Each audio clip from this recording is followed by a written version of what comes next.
Well, that's what's happening now. We've gone too far with Russia, with Ukraine. And I said earlier, this is all connected, and it is. And they're walking away from the dollar.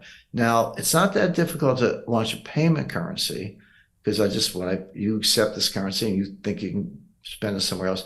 But if you expand the group to 20 countries, see, if China exports high-tech equipment to Russia and takes rubles in return, what are they going to do with the rubles? They can only spend it in Russia.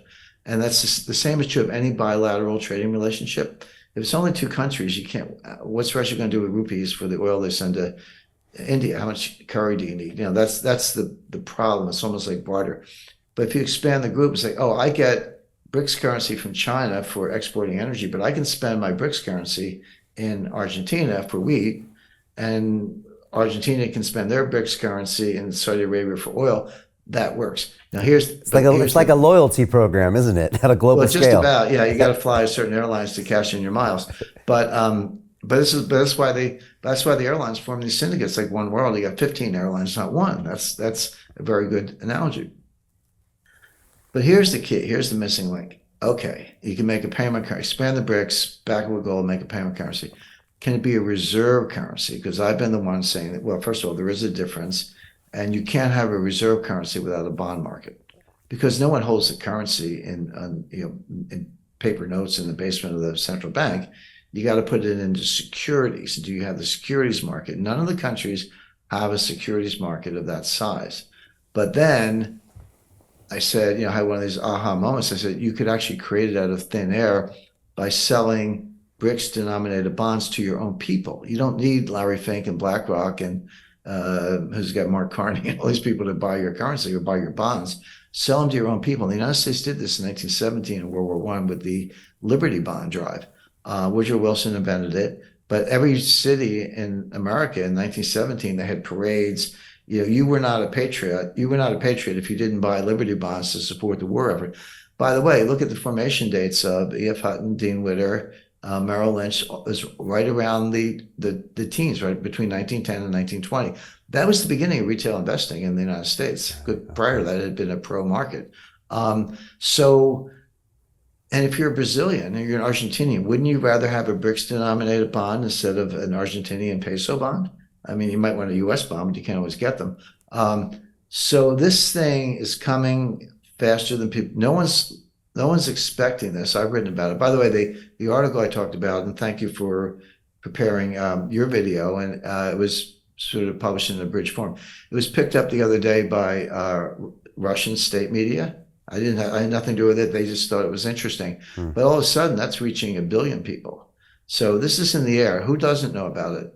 The Fed, ECB, Bank of England, the G7 finance ministers. They don't see this coming. I just want to alert everyone to an important video that you've just recorded that will not be available to the public. Here, you discuss the upcoming geopolitical shockwave of what you call the most significant development in international finance since 1971. But then you explain how anyone can position themselves to profit from this crisis.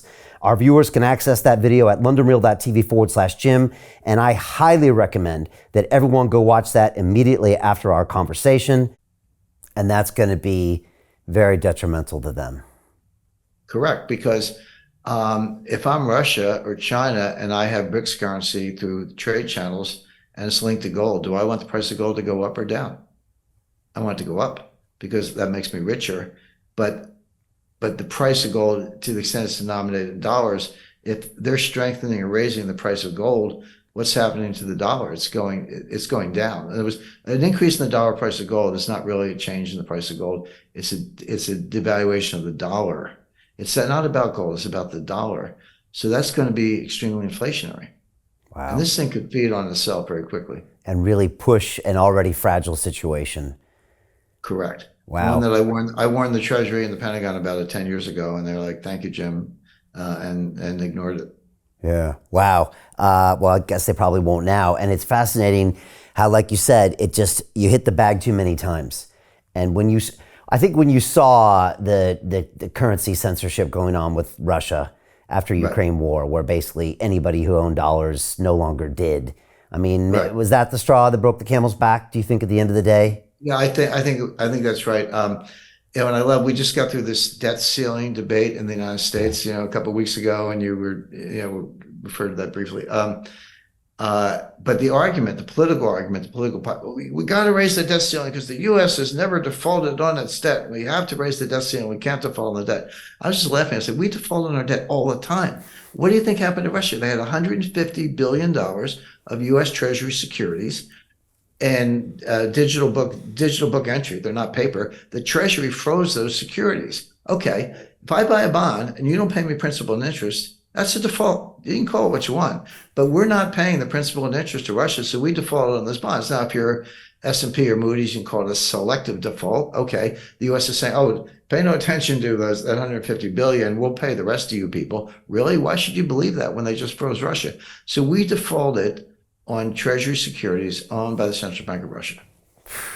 How else can you describe it?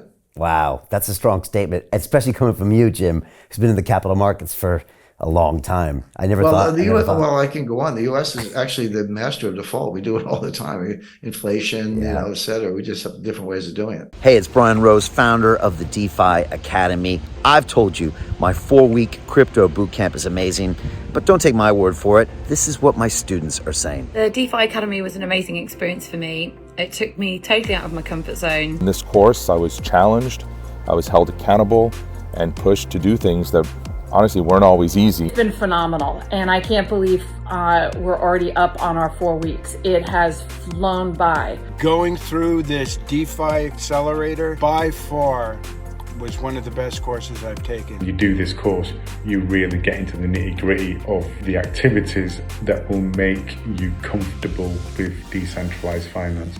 Thank you so much to Brian and everyone at London Real and the DeFi Academy for even putting together an amazing course like this. Anybody else that wants to do it, please sign up.